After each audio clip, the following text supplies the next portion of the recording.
So on the last episode, I said we were this close to getting this project completed and put on the market. Well, the finishing touches came out incredible. You gotta come check them out. Well, welcome back to 1700 Southwest 73rd Court Road in Miami. We now have completed the project, and in the last 24 hours, the property has been listed. We have listed it for $699,999. We've actually already had 4 showings, and it proves, because the pictures that people see online, they definitely want to come see this house, which you guys can see. And we're going to go over all the improvements that we've done from the last episode to now, those finishing touches that have really made this a $700,000 project here in Miami. So first, the first thing that you obviously notice pulling up to the house is not just the completion of everything that we've done and how all of the colors, the white of the outside of the house, the windows, which was one thing that I actually didn't talk about in the last episode. The windows that were installed were white. They were actually supposed to be bronze in color, but as you can see, we've had them updated on the exterior, and that bronze color with the color of the roof and the color of the gates and everything in front just really blend in to make it really beautiful. You can see the entire driveway has now been completed. We have the designer driveway, and it goes all the way into the backyard as well. That way, that's a place for people to park, an extra car, or if they have a boat, they could park a boat there as well. And the new gates that we had put on, we replaced the old gates that were there before, those old wooden gates as well, to update them and just give more of a modern feel to the house. The same thing is with the railing that we did at the front of the house. When you enter the property and you see that patio with the new tile work, which you saw in the last episode, but we hadn't completed the railing system. And again, tying the same sort of bronze color in with the gates and the windows just really makes it look beautiful. Also, you can see the full walkways that we have completed with the new landscaping in front. We didn't do much. We put some mulch in, put a few plants. You don't have to do a lot. Usually we like to let our new homeowners put their flavor onto the property. But what you can also notice throughout, not just in the front yard, but all of the new sod that we've also put in the backyard and really clean that backyard up. The backyard was a bit of a challenge because it's a good sized backyard, and there was just a lot of debris, a lot of landscaping that we had to rip out, and we had to really kind of smooth things over because there was so many differences in the levels in ground that we really wanted to make sure we prepared it properly for the sod. So we have all the new sod that's in. You can see the shed that's in the back as well. That's an old shed that was still in good condition. And so people, usually prefer some type of storage. So we painted it and again, tied it into the same colors of the house to really kind of beautify it as much as we could. The back patio came out really nice. Obviously, that's going to be a nice focal point for new buyers that come into the property, because having a nice patio in the backyard just to be able to sit, it's very quiet out there, that really big tree that's out there as well. So the patio came out really nice, and all we had to do was just paint the flooring there and put the new railing in, just kind of like what we did in the front of the house as well.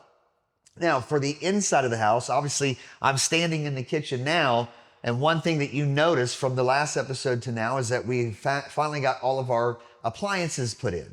So the kitchen really gives that final, finish of when you have your appliances in that you're really at the end of the project. We do that on purpose.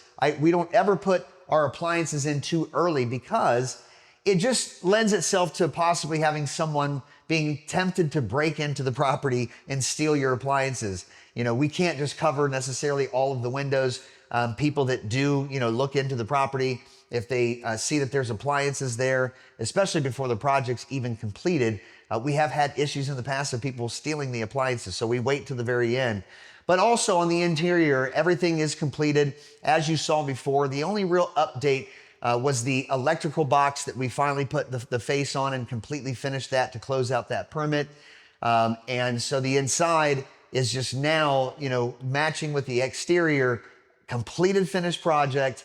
We have a 3-bedroom, 2-bath. This was a 3-bedroom, 1-bath, and we added that extra bathroom. It was a sort of a half bath that was made. It wasn't even a legal bath. So we made a legal full bathroom to give it that 3-bedroom, 2-bath, which will give us a higher appraised value. That's why we're basically able to market this property for $700,000.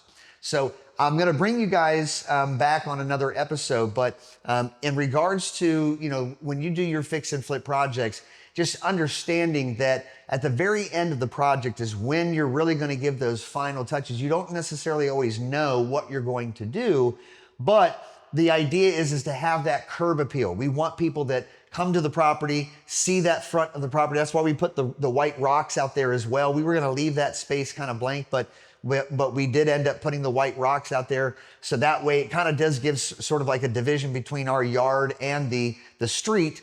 And just really, again, really makes everything just look beautiful. When you pull up in the front of this house, you really notice it. And all of our neighbors have noticed it as well. We've already gotten many comments from the neighborhood of how beautiful this house looks from when it looked before. And again, if you haven't seen what this house looked like in the very beginning, make sure you go back and watch those episodes.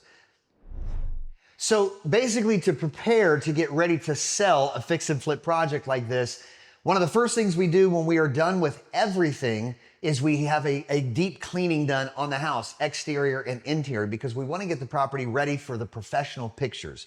Once that's completed, our professional photographer will come in.